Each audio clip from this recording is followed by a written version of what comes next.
Start recording. What's up, everybody? I guess, great day here in Arkansas. We're alive. I guess. Yeah. Well, what's going on, Michael? We're back to the National Eh, Sports Report. not much, not much. Just sitting here reflecting back on another um amazing season of Arkansas sports, if that's what you want to call it. Yeah, that was a hell of a way to end out our sports I mean, basically, let's be honest, sports revolves in this state around football season. So pretty much this was the end of the season in my mind. The way I look at it, we're going into um the finals, which is the final my whole sports calendar revolves around football. So the finals is going to be the final like moment before the dead period of like 100 days, and then football kicks back off because who gives a fuck about preseason football, which we'll talk about in just a little bit. But a hell of a way to fucking start the dead period for Arkansas sports before football catches up. Yeah, ill. Um We we ought to mm, be used to this. Like, I swear, we are, as a Razorback fans. I listen to a lot of podcasts, and I think I've told you before. I follow the Cleveland Browns. The Cowboys are my team, but I still follow the Cleveland Browns. So I listen to a lot of Cleveland Browns podcasts, and they are perpetually negative because they never won a Super Bowl. They won NFL titles back in the 50s and 60s, but no Super Bowls and Super Bowl starter. So they're perpetually negative. So I don't want to constantly be negative, but Arkansas sports has just made me a negative person over the past 40 years. I swear, we've had one amazing moment in my 40 years of life. And what were you in '94? Were you even born, or were I you, was were you four. a kid? 4? Okay. So One you were just shining we took that to heart. We had our one one shining shining moment. moment. Exactly. That was all we had in 40 years of me being on this earth, is that one. And then the next year we got back to the finals. So at least we were part of that video again, I guess, that shining moment video. But and then, of course, we're not going to, because baseball is already going to be a negative topic today, we're not going to bring up the other close thing we had. 2018, just Oh, forget that. Jesus Christ. But I would almost, you know what? No, I will take this over No. that. I, I I would take this over that. I mean, if we're gonna do it, we're gonna do it big. And you kind of posed the question that I fucking before I could even pose it, because trust me, it was going to be brought up today. But I mean, this is gonna sound spoiled, but I want to preface my statement by saying this: when Alabama fans lose a game in the regular season and they say, "Oh, might be time for Nick to go," we all laugh because they're spoiled little brats. When I say this next statement, there is a lot of college baseball fans that are going to call us spoiled brats, disagree, laugh, all of that. But there's a big difference between Nick Saban and Dave Van Horn. Nick Rings. Saban gets the job done. Dave Van Horn comes close. Dave Van Horn, if I were to give him a football, you know, correspondence, somebody that he is like in the football ranks, he's got to be Big Game Bob. He's got to be Bob Stoops. Um, But he Bob he Stoops has he'll, a ring, he'll doesn't get you. Bob he? had one ring. There you Bob got go. one ring in like '03, but then lost every other fucking champion, and then he won the XFL title last year. Um, but no, I mean, you look at it, he perpetually gets us to the dance. Now, I'm not here to say that he should walk in with HY tomorrow and Hunter should be like, "You're fired." No, I'm talking. It's time. It's time to take the horse out behind the barn and say, "Hey, Good work. We appreciate everything you did. Here's your nice severance package or retirement pay. And go on, get. It's time to retire. It's Yeah. I don't even want to say the man should be fired. 21 years, easily the most successful college coach that Arkansas has seen since, I would say since Frank Burles, but probably, I would say since Frank. Um, let's look at looking at it. You can't even say Nolan had as much sustained success as Dave Van Horn did. I mean, you're talking in his 21 years, he missed the NCAA tournament a total of twice. One because the season was canceled due to COVID. I mean, so yes, the gentleman has earned a microcosm of success and a monocle of some respect, but that doesn't mean it's not time for a leadership change. I mean, hell, come on. He gets us to the precipice. I'm going to disagree with you. I think Nolan didn't last as long. Nolan was only there for 14 years, but Nolan took us to 4 Final Fours. I mean, and won a national championship. Dave's took us to 1 finals. I think we're all, and I'm as guilty of this as anybody. And I'm not saying I don't like Dave Van Horn anymore because I'm still a huge fan of the guy. But I think we all do get spoiled about the fact that we go to Omaha so much. But 7 Omaha appearances. 7. When's the last time we went? Was it 21? 2022. Was it 22? Okay, see, I've already forgotten that because I think we either went 2 and out or won a game and lost the next 2, whatever it was. But he took us to the semifinals like 3 times and to the finals once. So yeah, we get to Omaha, but even when we get there, it's like we generally kind of bow out pretty quick. Either 2 or 3 games, we're out for the most part. And I'm not saying getting there isn't a big deal because it is. I mean, I remember in 04, I was going insane when we got there for the first time under Van Horn. Like, when we beat Florida State in the Super Regionals, I was going nuts.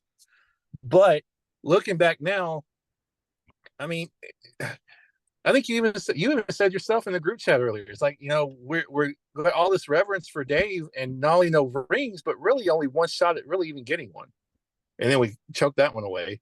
But just like we choked away this regional, this one hurt so much more, not more than the finals loss, but more than any of those other losses to me, because I don't care what anybody says. I'm convinced TCU last year was a better team. They were overall a better team. They had better pitching, they had better hitting, and they proved it. They may not have had a better record overall. That's why they came to Fayetteville, but they were a better team. There's nobody that convinced me those dancing punks from Kansas State who threw a little celebration, and especially now, I'm sure they're celebrating because they got a cakewalk to the Supers. I don't care what SEMO did to us. They're not going to beat Kansas State. No. Can't. And so, they're celebrating a trip to the Supers where they're probably going to get swept by Virginia because they're not a very good team either. And that's what sickens me. Both these teams we lost to, nobody can convince me Kansas State or SEMO is better than Razorbacks. They're not even on the same playing field. But we choked the game away. Last night, we got those 2 runs in the 5th, and really that should have been enough. But even, we should have scored more runs. But Hagen Smith had the worst pitching performance I've seen him have in 2 years. Like, it was just horrible. And that 5th inning was a joke. I mean, walk after walk, hit after hit. And then I'm screaming at the TV, why isn't he taking him out? Why isn't DVH taking him out? He kept him in there for so long that by the time, he gave up 6 runs. He might have only given up 3 or 4. We might have won the game if they had pulled him earlier. So, and then today, like, I'd already kind of given up on the game at this point, but the 8th inning was what really got me. 2nd and 3rd, nobody out against their, last bullpen guy. And our 3 hitters, who were like the 3, 4, and 5 guys in our lineup, ground ball, pop up. Maybe not in that order. I think it's pop up, ground out. And I'm like, are you kidding me? We can't get a 1 freaking home run run home with 2nd and 3rd, nobody out. It was, and there are going to be other podcasts talking about this. They're going to be just ass kissing the Razorbacks. That's what they do. And I'm not going to do that here. I mean, and Michael don't sound like you are either. This was a choke job, a total choke job by this team.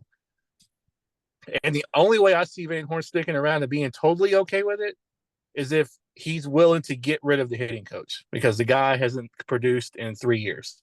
We've had the same hitting coach for 3 years, and the last 2 years, the hitting has not been good at all.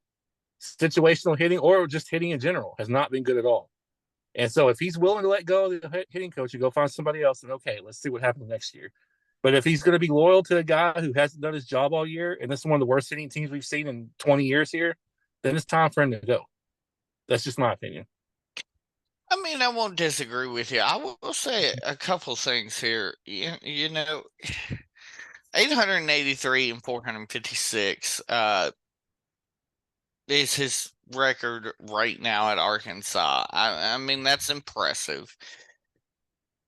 But when you look even at his conference record's quite a bit tighter. 883 to 456, that's about doubled up. 272 to or 353 and 272 in conference in the SEC. That's over 21 seasons. I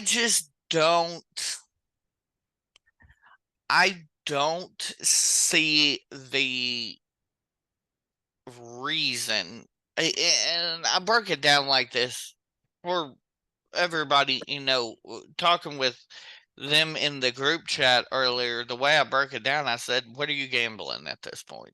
Are you gambling your absolutely zero fucking natties that are sitting in the, like, if you get rid of Saban, you're gambling 7 natties that he's brought, 7 or 8 that he's brought the University of Alabama when you let him go. Which, I mean, I really have a feeling Bama takes a step back now. But with that being said, you're gambling 7 or 8 natties when you let him go. So, yeah, that sounds a little far-fetched. But you got to keep this shit in perspective. We are just about where we were last year. Yep. I mean, the exact... Here's the difference. 43 and 18, 20 and 10 in the SEC, first in the West NCAA regional. I'll let you guess which is which year. 44 and 15, 20 and 10, first in the SEC NCAA regional. They're virtually identical. The difference is 16, 17, 3 more losses and 1 more win.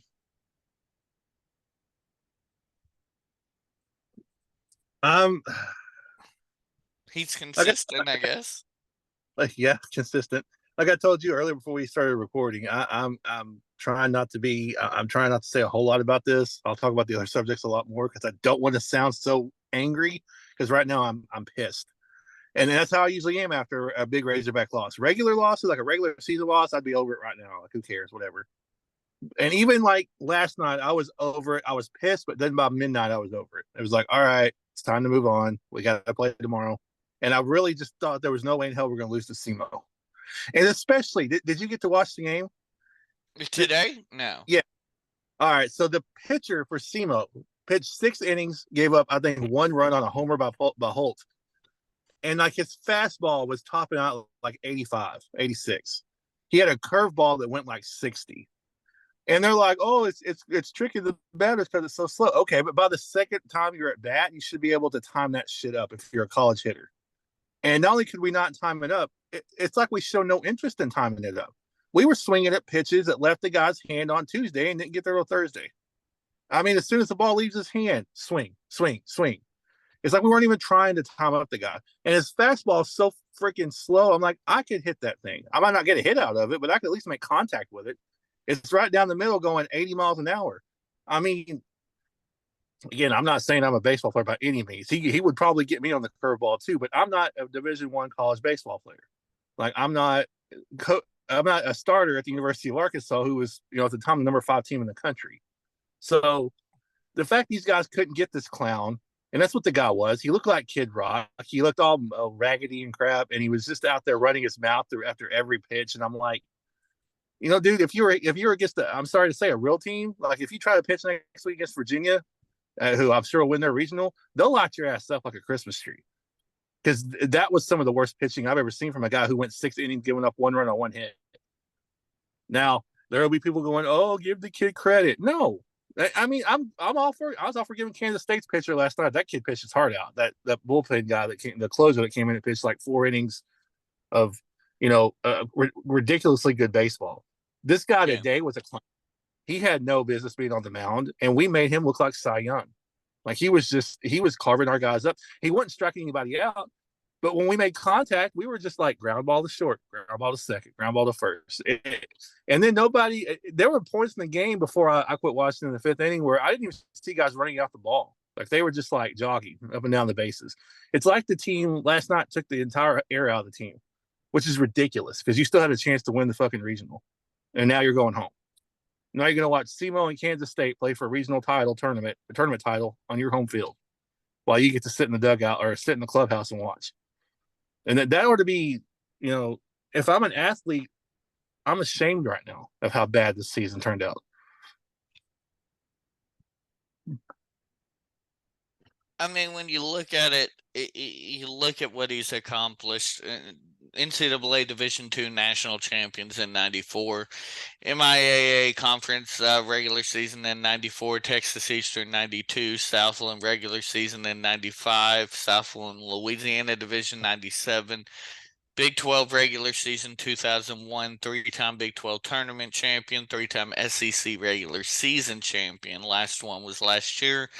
SEC tournament champion in 21, eight-time Western Division champion, this year being one of them. 12-time regional champion, 9 College World Series appearances, including one at Nebraska.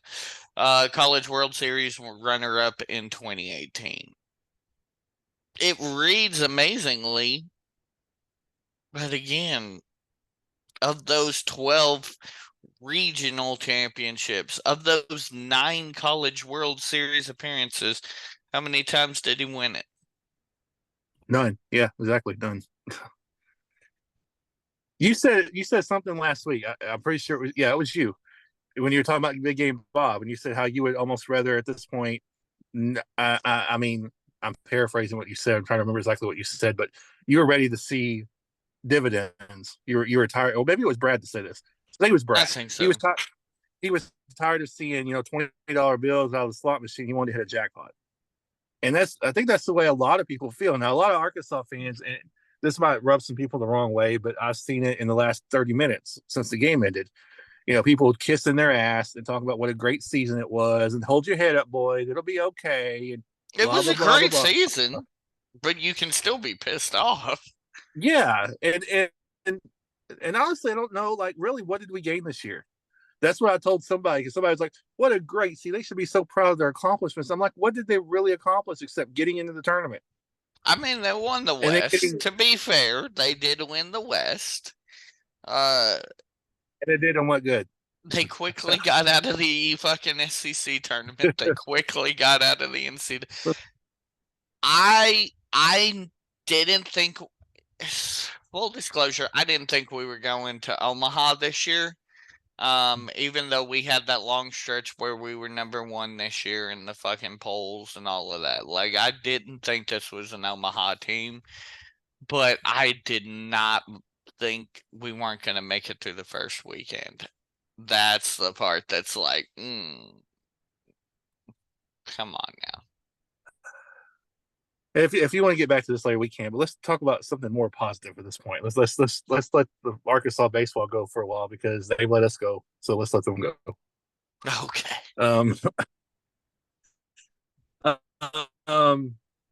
So what's now? Oh, you brought it up earlier. We'll talk about it right now. Logan Paul, Mike Tyson fight has been canceled. I did not know this until you told me like 30 minutes ago. So I did not even hear about it. And so it hasn't been canceled, but it's been postponed. Oh, okay, yeah, you're right. Postponed. Wrong word. You're right. But you said something interesting earlier, so I'm gonna let you go first. You said this is the best thing that could have happened to Logan Paul or Jake Paul. I mean, not Logan Paul. Sorry, Jake Paul. I wouldn't say necessarily that it's the best thing that could happen to him. I'm just saying that he was in a no-win position. And I've said this multiple times since this story broke and they signed this fight and everybody's like, oh, it's Mike Tyson. And here's the thing. If you're Jake Paul, and you go on and you beat Mike Tyson, what have you done? You've beaten a how old is Mike nowadays? Mike has got to be in his 60s. Oh, excuse me, 57. You beat a 57-year-old man. You knocked a 57-year-old man out. If you're Jake Paul, you knocked a 57-year-old man out. What do you accomplish by doing that? If you're Jake Paul and you lose to Mike Tyson, your career is done. Like, bro, you might as well just go on, hang it up. You're never going to be taken seriously again. The man is 50 fucking 7. The man is a grandpa to somebody, I'm sure. Whoever advised him to take this fight was just not thinking too clearly. And this may be his chance to get out of it. Yeah, I mean, looking at it logically, you're right. Looking at it as somebody that really doesn't like Jake Paul and loves Mike Tyson, I wanted to see it so bad. Because you're right. We'll go the opposite way. Because you're right. For Jake Paul, he had nothing to gain and everything to lose. Tyson has nothing to lose and everything to gain if this fight does go on. If he goes in and knocks Jake Paul out, I'm not saying it makes him even a better fighter because he's already one of the greatest, but it makes people go, ha, see, Tyson's still a fucking badass. And if he loses, and then people are going to go, okay, well, he's 57. Nobody expected him to win anyway. And like you said, it's not they're not going to give Jake Paul any credit for beating him because he's 57. So right. I just wanted to see it because it's a spectacle. It was going to be on Netflix, so I didn't have to pay extra to watch it. I had to pay like $100 to watch it or something. So I was pretty excited about that. I even had a whole day planned. I was going to barbecue and make a big old deal of it. And then when I heard it got canceled, I'm like, well, that's the one sporting event left that I had to look forward to until football season. And now that's done too. So, yay. Well, I don't know. I'll watch the NBA. I don't know when it's supposed to be, but it's just as the next Netflix said the ulcer, which I guess is why Tyson had the medical issue he had earlier, I think last week or the week before, is going to limit Tyson's ability to fully train for the next few weeks. And here's the thing. 9 times out of 10, does Paul win that fight? Yes.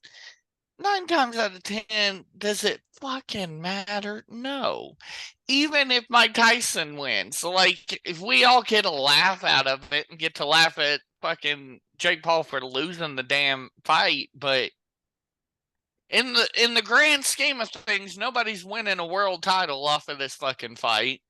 You're just getting a ton of Netflix money, and that's about it. That's about what you've gained. Like, neither of them are really gaining much out of this. No, but Tyson is. I think you're right. Neither one of them are going to gain much out of it, I guess, as far as all that shit goes. But they are going to gain a shit ton of money out of it, Guaranteed. As if Jake Paul needs any more now. He's made it so much boxing as it is, and Tyson's made a shit ton of money too. But I don't know at this point how much he has left. I heard he wasn't great at saving it when he was younger, so I don't know. But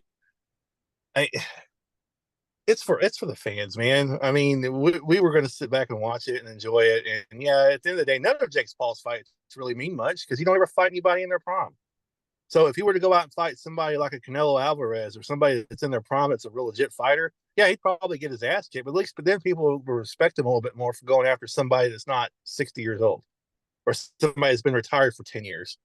You know, I want to see him. And I don't dislike Jake Paul. After watching some of his stuff and watching this podcast with his brother, I kind of like Jake Paul a little bit. But at the same time, he's got to stop. And I don't mean stop boxing. If that's what your passion is, go for it.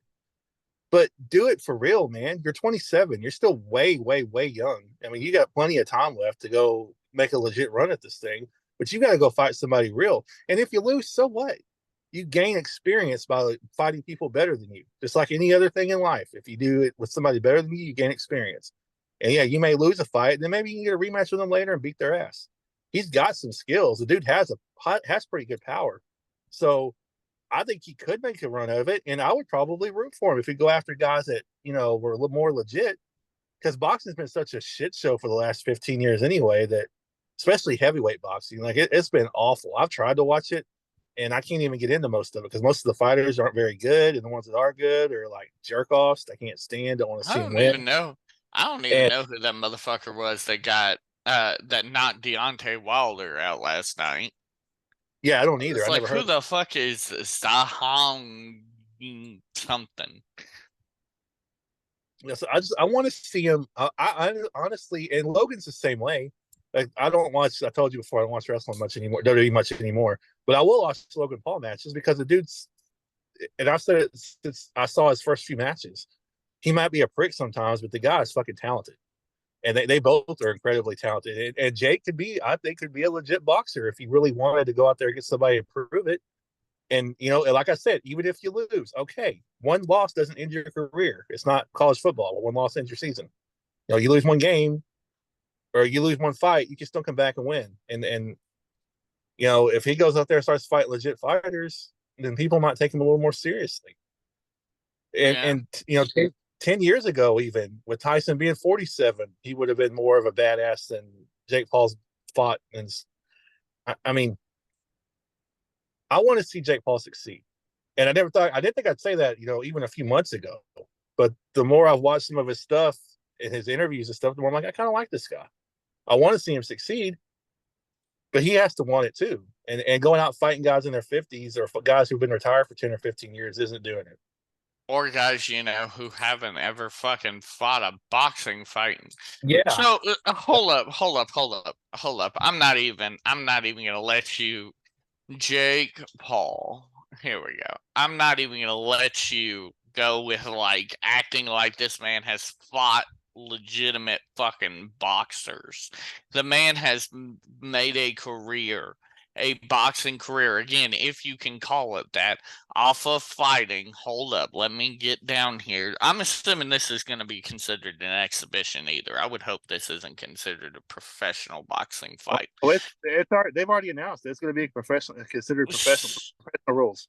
So let's start off with win number 1 in Miami. I can share my screen. Here we go. Win number 1, Anderson Gibb. Who? I think that's print. I'm not sure that's even a real person. But to be fair, nobody knows that the first fucking person that these big boxers ever fight. So let's be fair here. Nate Robinson. This is the same 4-foot motherfucker from the New York Knicks when the Knicks sucked ass that played, I think, point guard and became a meme that night. This was his first fucking fight, I believe, in a professional boxing event. He beats Nate Robinson. Then Ben Askren, a wrestler who has never, ever been accused of having a great stand-up game.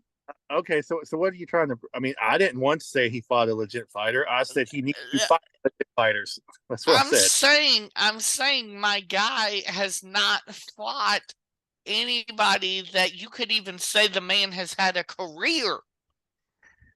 Like, okay, if he fought the same list of fighters in the UFC, yeah, he'd probably be up for a title shot because he's fighting MMA fighters. And if Brad comes on, Brad can explain to you the difference. But you need look no further than Conor McGregor versus Floyd Mayweather to understand the difference between an MMA fighter and a fucking boxer. The man has an influence.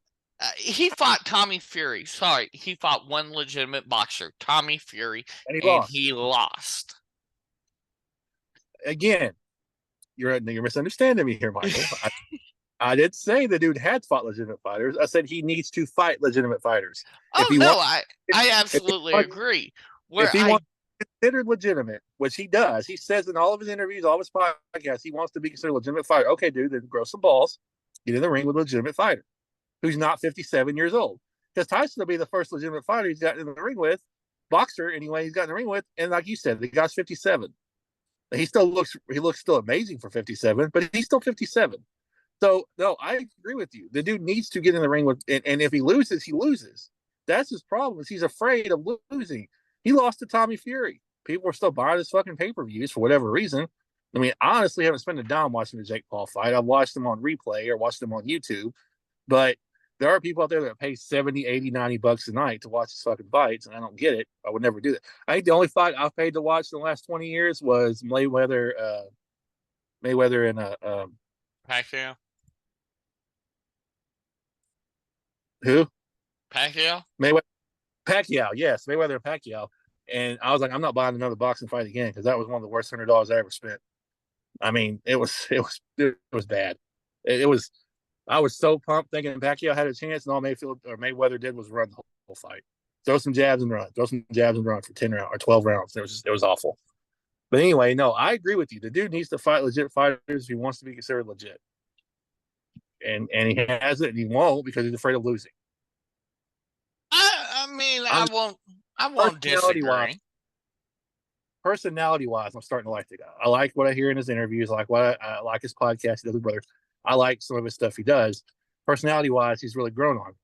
But if he wants to be considered a legitimate fighter, he's going to have to get in the ring with somebody to prove it. And if you last 10 rounds with a legitimate boxer and you lose on the points or something, hey man, you've proven yourself. Rocky didn't win in the first movie either. Sometimes you just gotta last and prove that you deserve to be in the ring with him. And he hasn't. You're not going to see a disagreement from me as far as that goes. My point going through the man's list is the man hasn't had a boxing career. You said the man had a boxing career. I'm just saying he happens to have made some money off of things that they presented as fights. I'm just saying. Good point. Again, words. You're right. I misspoke a word. But they get in the ring with boxing gloves and a boxing ring, so I mean, and good on them. But at the same time, right? It's not boxing, and most of his fights don't even have boxing rules. Like they're 2-minute rounds instead of 3, and bigger gloves than boxers usually use, which to me is kind of it would hurt my punching game. But I guess that's the point. You don't want to actually get hurt during the same. I mean, go ahead. No, go ahead. Oh, no, I was just going to say, even looking at Mike, like I was just looking at his last professional fight was a loss to Kevin McBride on June 11th, 2005. By the time this fight happens, it will have been over 19 years ago, his last professional fight. With that being said, his last exhibition fight was Roy Jones Jr., November 28th, 2020. And by the time we see this fight, that may be 4 years old. Mike has, Father Time takes no L's, if so to speak.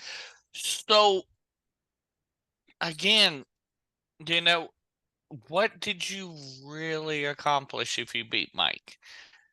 If Mike beats you, you're the laughing stock of fucking everybody gets to say, "Oh yeah, we were all fucking right." I don't know. You're right, and God, I can't believe it's been 4 years since that Roy Jones Tyson exhibition. That's crazy. It's been that long ago. But right.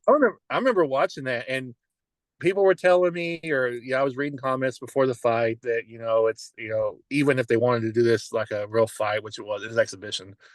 Tyson's a heavyweight. Roy Jones was like he's lost. I mean, he's put on a lot of weight. He's kind of not what he used to be, but Tyson still looked pretty damn good that night. Like he dominated. Roy fought JT at one point, didn't he? I think so. Jermain? I think so. Right now, Roy was looking like shit at that point too. Right now, Jermain's fighting some guys in prison, I think, but somewhere in the Pulaski County Jail. Yeah. God, we one day we just need to do an episode just talking about Jermain Taylor. The whole Jermain Taylor episode.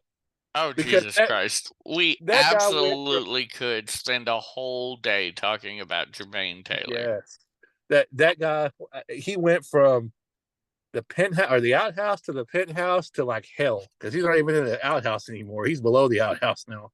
Actually, Roy Jones just fought back on April of last year, just fought Anthony Showtime Pettis, if you remember him from the UFC, and lost by a Oh my majority gosh! decision.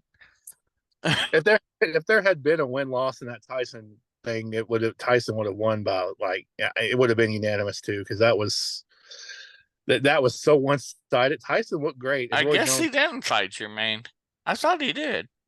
I thought he did too, but He fought the only B Hop. the only fights I really remember are the Hopkins fights, and I remember Kelly Pavlik because he knocked Jermaine the fuck out, pretty much ended his career. Jesus Christ, that was nothing compared to what was it? I think it was Joe Calzaghe that just finally put Jermaine like brain bleed. I think that was right before the brain bleed was Joe. I could be wrong on that. Hold I on. think I think I think you might be right, but then again, I was wrong a second ago too. But that sounds about right.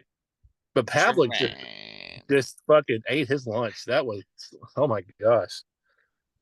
No, I guess Joe Calzaghe never fought Jermaine. I could have swore he did though.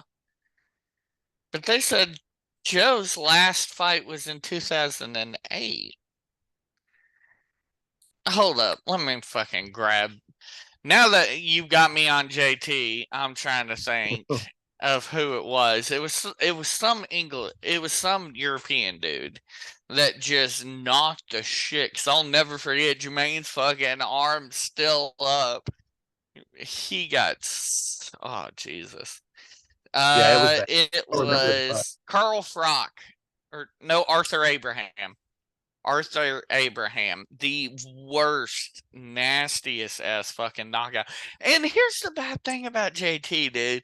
JT had this terrible habit of outpointing, like just outpointing you all the way till the 12th, and they get knocked the fuck out. Like, it makes no sense.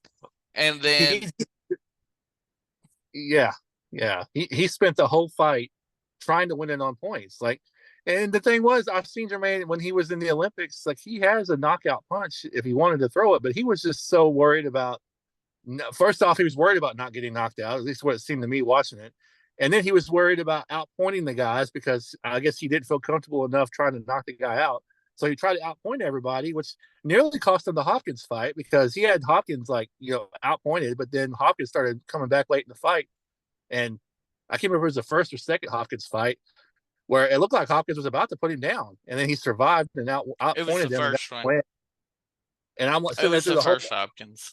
yeah, and I'm Because sitting there. Jermaine beat the shit out of B Hop the second time.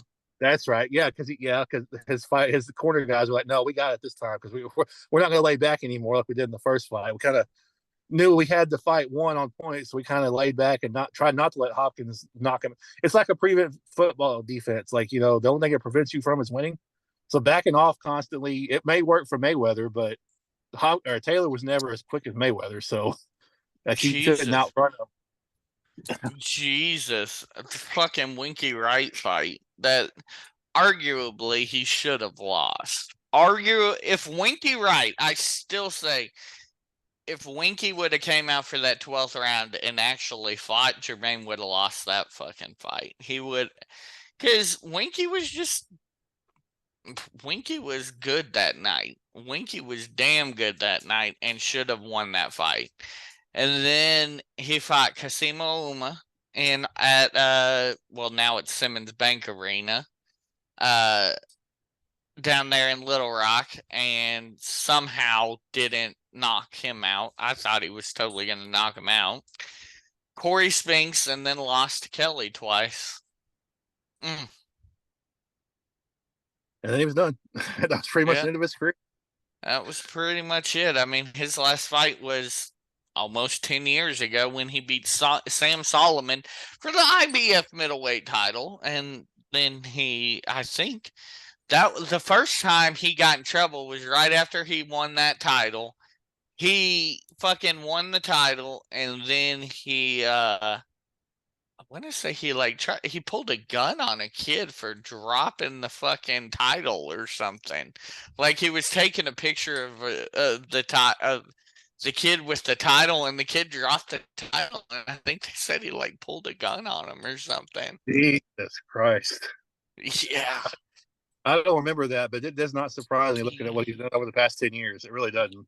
You could absolutely do a whole damn show on Jermain and what he meant to Arkansas in 2005, and then what's happened since. It is, we want to talk about dark side of the ring. Damn. I still maintain that Jermain has CTE, and that's what happened there. You could be right. It wouldn't surprise me. I mean, that's boxing is everybody complains about football, but honestly, boxing is probably even more dangerous because you don't have a helmet, you don't have anything protecting you. It's full blown shots to the head, and Yeah. if you're not able to block really well, or if you fight somebody that's hard, I mean, a lot of people make fun of movies like Rocky Five, but to me, one thing I liked about Rocky Five was the fact that it was almost realistic, and that Drago beat the fuck out of Rocky in four, like to the point that I can honestly see Rocky having like brain issues by the time number five came along because I mean Drago was just constant shots to the head. And in real life boxing, it's the same way. I mean, there's nobody I don't think as powerful as the fake Soviet guy in Rocky Four, but still, you full blown punches to the head over and over again over a 12-round fight. And then you do it, 20, 30, 40 times in a career, you're asking for trouble. Look at Muhammad Ali, the greatest Oh, of all time. 100%. So all right, so here's some more kind of cool news that I kind of liked, and we're gonna do like a two-way thing here, like a split, because we're gonna do two different John Calipari discussions. The first Okay. one we'll do the positive part, or the other one might be positive too, but it was announced this past week that Arkansas, for the first time and I can remember forever, playing in the Jimmy V Classic, which is really cool at Madison Square Garden against Michigan. This is 100% a John Calipari thing. Like if Muss is here, I don't think we get invited to that kind of prestigious event. I I really don't don't. think we get invited. I think though, if Muss is here, don't get me wrong. It's 100% John, but at the same time, I'm not gonna say that we don't end up in like we were getting in some prestigious places when Muss was getting us going. So, I'm not gonna Oh, hate on him, but no. I will say 100% that I will say 100% that, it was definitely a Cal move. Or the reason why we got in there was because of Cal. And because a lot of people are intrigued to see if Cal can do what Cal did at Kentucky here at the University of Arkansas. Yeah, we're going to be everywhere. And I was talking to my brother the other night where for the first time really that I can think of, we're going to have just, and I know the schedule hasn't been finalized or announced, but the one thing Cal did at Kentucky, you see it all the time. He'd schedule a few quote unquote cupcakes, but for the most part, his non conference schedules were loaded with good teams, loaded with big name teams. So there's going to be very few like just cupcake walkover games like we've had like in the last 30 something years. We've always had like 10 or 12 games that we should win by 20 or more points because we're way better than them. We're going to have probably 10 or 15 of those. We're going to have probably 5 or 10 like really big name teams coming into town too. So or Mm-hmm. maybe not come to town, maybe home at home or whatever. And Michigan, while they're not the biggest basketball name anymore, still playing them at Madison Square Garden in the Jimmy V Classic. It's going to be pretty damn cool to see them in that kind of environment. Absolutely, it will be. Hiring a coach like John Calipari puts us on a different level. It puts us on a different level. Y'all, I'm old. I've had a long day. Puts us on Or a whatever. different level. Dude, I've been up since like 6 a.m. Like you being old. I'm 10 years Oh, old. You whatever. hiring John Calipari puts us on a different level. However, I don't think that the interesting thing for me to watch, I'm not 100% sold on this. Number one, because of the $8 million price tag. Number two, because I mean, I hate to burst bubbles and be the negative guy in the room, but John is getting older. So I mean, will he bring us a natty? I don't know. We'll see. I hope so. For the $8 million we're paying that man, I hope so. Well, I don't expect it, this year or anything like that. And you're right, he's getting older, but he's one of those people that looks really good for his age. I mean, he's still younger than Saban, and I think Saban only retired or quit Think coaching. Jesus graduated in Saban's class, for crying out loud. Yeah, yeah, he was in school when the Dead Sea was still sick. Um, anyway, yeah, I agree. He's getting a little older, but I think he's rejuvenated. Something about the way Kentucky ended. And then again, I'm not saying a national title this year. I don't expect that. I don't, but I am saying I think we could at least get to a Final Four while he's here, maybe even a couple of Final Fours. And if you do, then you got a shot. If you're right there at the end. But at the same time, I think it's cool that we're finally. I mean, Musk got us to this level, and I'm not knocking Musk. I've been a Musk fan for years. So, yeah, he got us to a certain level, and I think Calipari is the kind of guy that could put us over the top of that level. And I think this is, yeah, we were in the Maui Invitational. We were in the Battle for Atlantis. We were in some big tournaments, don't get me wrong. But there's something about the Jimmy V Classic on ESPN that's really like, I watch it every year, even if I don't care about the teams that are in it, because there's something really cool about that little, it's not even a tournament. It's like 2 games, like a 2-game classic thing.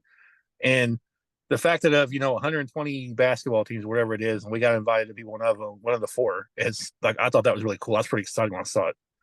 But now to the what I think could be negative. Like Cal has been insistent that he is going to stop recruiting players and trying to get players on this team at 9. He don't want any more than 9 players. And that kind of worries me for depth because I know basketball is a 5-man sport, but usually you have 12, 13 players on your team so you can have some depth in case injuries happen. We get more than 2 or 3 people hurt, we're screwed. It's going to be just a lot of, players playing 40 minutes a game. And so I don't know, that kind of worries me just a little bit. So when you look at it, the whole 9-man thing, that's very, in my opinion, old school of Cal. But also, damn. But also, not only is it old school, but again, this is what makes me worried about Cal. Is Cal too old school for his own good and for the like you're going from a guy who embraces Twitter, embraces the young people, perfect example of Musk versus Cal. Could you see Cal the night before a big football game like Alabama, for example, going out there when the kids are camping out, giving them pizzas and shit like that? Like, no, Cal's gonna be fucking kicking back on his couch and fucking that castle that he bought. Which, by the way, I don't know if you saw his house that he bought in Fayetteville, but Jesus, No, but I have to go look at it now. right? But no, like you go for it just seems like we went from one extreme to another, and it does. It kind of worries me a little bit. That's what I mean by he's getting old, all of that. Like, is he too old school to win in today's society? You couldn't bring, for example, you couldn't bring a Jimmy Johnson in today's NFL and win anything. Is it that time where the sport has passed Coach Cal by? And maybe Kentucky got out at the right time and we saved them? I'm not being negative, and I don't want these things to happen. These are just thoughts that occur to me. I think part of it, and maybe I'm wrong. I mean, you're the one feeling this way, but I know I have like every time something good happens or something really happens, You wait for the other shoe to drop. yeah, it's life of being a Razorback fan. I think it's just part of being a Razorback fan for our entire lives. Like we can't have nice things because every time we do, we wait for something bad to happen and take that nice thing away. So, we won we beat LSU and we're going to the Sugar Bowl. Ryan Mallett uncharacteristically throws like 4 picks in that game. yeah. Yeah, no, I know. or even like that season as a whole. Let's be honest. If Auburn doesn't buy a national championship, we finish the season 11-1, and Oh, we're going to jeez. Auburn bought that national championship. They brought in Cam Newton. We Yeah. go into Auburn and smoke them if they don't have Cam Newton that day. I mean, we put up We 45 almost ourselves. won.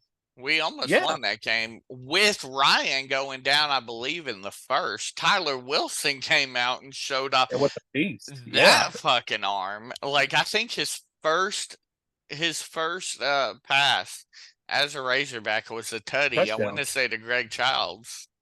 Could be wrong on who it was to, but I think it was Greg Childs. I don't remember the receiver, but I remember the play because he came in like the 20 or something of Auburn, and just Yeah. threw a perfect pass over the middle of the field to a wide open. I mean, it was a picture Jeez. perfect pass. And I remember when Ryan Mallett got hurt, I'm thinking, oh Jesus Christ, because we just went up and down the field on him the whole first quarter anyway. But then I'm Right. like, what are we gonna do with this guy? And then when Wilson comes in and throws like a 2 touchdowns in the first 2 drives, I'm like, oh, we're fine. We're gonna win this game. But you couldn't stop the most highly paid player in Auburn history or anything. So Shit. fuck Auburn, fuck Auburn, and fuck Cam Newton. Well, I mean, weird things happen when we go down to Auburn anyway.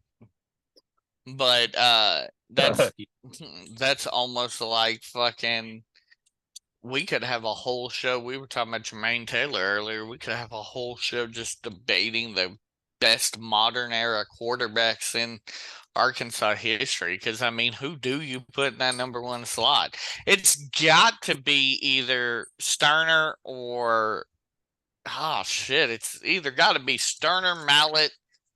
Fuck, there's 4 you could put in there. Sterner, Mallett, Wilson, uh, and Matt Jones. I almost forgot fucking Matt Jones. Like, come on now. You know what I mean? Like that's another good little conversation starter right there. Is I'm who the I'm gonna add a fifth because, and I know people are gonna probably laugh at this, but the dude if was a you say warrior. Casey Dick. Oh, No, you were gonna say Casey Dick. oh God, no. Brandon Allen. Well, I Brandon mean, Allen, yes. Austin was all right, but Brandon, yeah. that dude, like, he put up with hell. Don't get me wrong, he had some bad moments, but he had a lot of really good moments too. So like I would put him in that list, maybe top 5. Brandon got so fucked because he got recruited by Bobby, expected to be the successor to Tyler Wilson when he signed, and then he got John L. Smith. Yeah. Oh, Got thrown into a rainstorm his very first start against Alabama. Yes. And it was like 55-0 or some ridiculous thing. People were trashing the kid then, but I'm like, first off, it was fucking a torrential downpour. It was one of the best Alabama teams they had in years, even with Saban. I mean, that 2012 team was pretty stacked. And then you get your first start in front of like half a stadium because we're not very good that year anyway. And then it's, like I said, a torrential downpour. And yeah, he had no chance. And then people just wanted to trash him after that. 2013, we went 0-8 in conference play. Everybody put it on Brandon Allen. No, that team just sucked. I mean, it wasn't necessarily Brandon Allen. He did his best with what he had, but that team was just bad. And then 14 comes along, and 15, and he has 2 like really, really good years in 14 and 15. And I think, honestly, I would put him up there with Sterner, if not above Sterner, because as great as Sterner could be at times, I have a hard time forgetting the fumble. And Yeah, but I mean, looking back, let's be honest here. Like Sterner's whole career cannot be the fumble, but of all the quarterbacks on that list, I probably put him near the bottom because I can't say he's better than Matt Jones. I can't say he's better than Tyler. I can't say he's better than Ryan. Yeah, he's got to be in either that last or next to last spot. Oh yeah, I agree. And it would be either him or Brandon. But again, I like Brandon's moxie, and Sterner had it too. Don't get me wrong. I can't forgive the fumble, but I will not turn away and say he had no moxie. He was a tough dude. He's a tough Texas kid that, you know, played his heart out. He really did play his heart out. I just, and maybe part of my issue with Starter isn't just the fumble. Is he goes to the NFL, right? He gets not drafted, I don't think, but he got picked up by the Cowboys. That's why. There's the hate. Well, no, yeah, wait a minute. Now, his first game, he won, and he played pretty well, and I was pumped. The second game, I'm not even mad that he had a bad game. He was a rookie. He threw 5 picks. He got benched at halftime because he threw 5 picks in the first half of the game. And he went on this like media tirade after the game, trashing the coaching staff, the players, the fans, everybody could think of, because his little bitch ass couldn't handle getting benched. Dude, you threw 5 first half interceptions. 5 first half, not game, first half interceptions. And you got mad because you got benched? Like, no shit.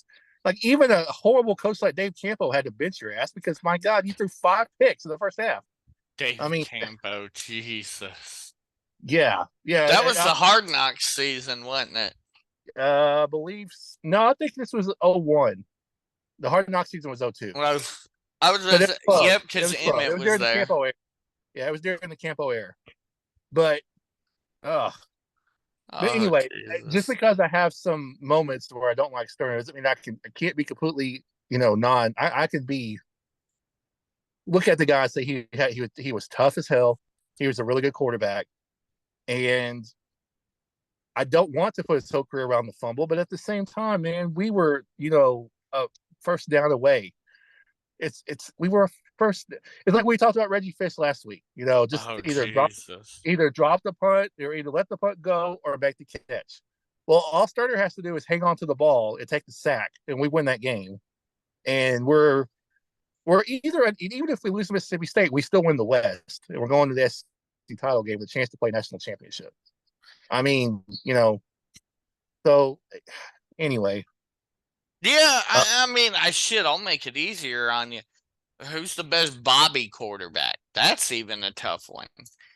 Like, legitimately, if you put Ryan Mallett against, and you got to say the best Bobby quarterback is either going to go down to Tyler or Ryan. It's got to be interesting to have that conversation. Like, who's the best Bobby quarterback? I think there's an argument that Tyler was better than Ryan. Because I think that 2012 season, I want to say, was better than the Sugar Bowl season. We were 1 game away. We were 1 honey badger stop away on a fucking punt return from getting into the BCS championship potentially that year, against only to get destroyed by Alabama, but you get the point.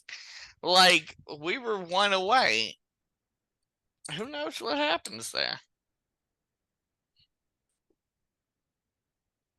Hang on, I'm having issues. Let me see if I can't hear you. Hang on a second. Okay.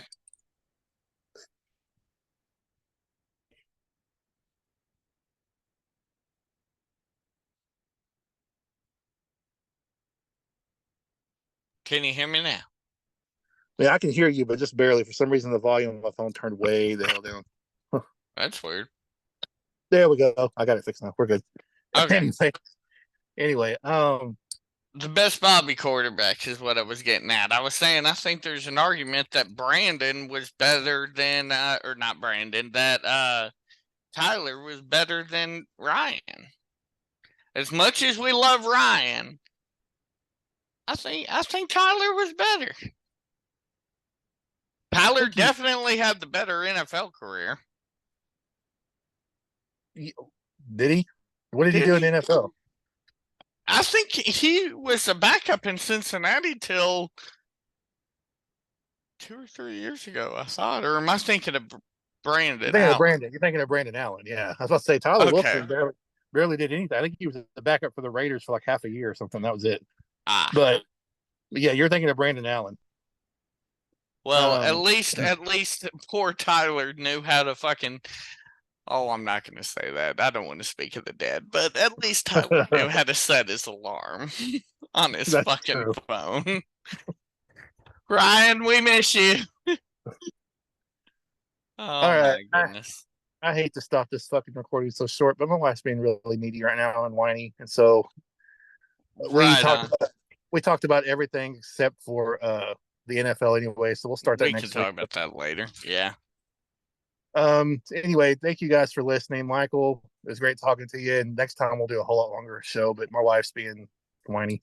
Sounds good. Talk to you guys later. Thank you for watching. We'll see you next time. Talk to you later. Bye.